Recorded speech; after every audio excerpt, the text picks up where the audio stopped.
un défaut, une vice qui est banni dans toutes les religions et dans toutes les sociétés. Et de nos jours, c'est devenu très courant et qu'il y en a même qui sont tellement touchés à un point que ça devient un plaisir chez eux de mentir. Donc, c'est ce qu'on appelle la mythomanie. Donc, toi, ma soeur ou mon frère, pour ton protéger, donc il faut savoir aussi apprendre à déceler les langages du corps, les signes qui vont t'aider à percevoir ce mensonge-là. Parce qu'à force d'être menti, à force d'écouter les mensonges, ça va créer une emprise, comme on dit, psychologique. Ça va te faire beaucoup douter de toi.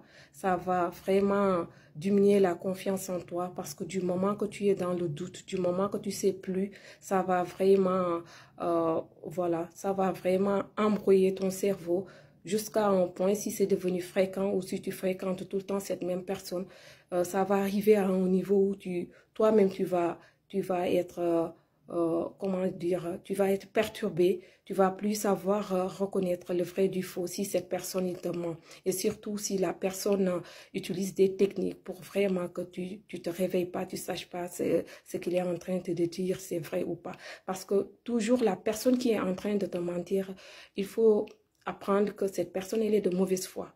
Parce que si elle est une personne qui est correcte, une personne qui te veut du bien, une personne aussi qui veut être claire, honnête avec toi, il n'a pas ou elle n'a pas à utiliser des techniques pour te mentir. Donc pour toi, cette vidéo va t'apprendre beaucoup à te protéger.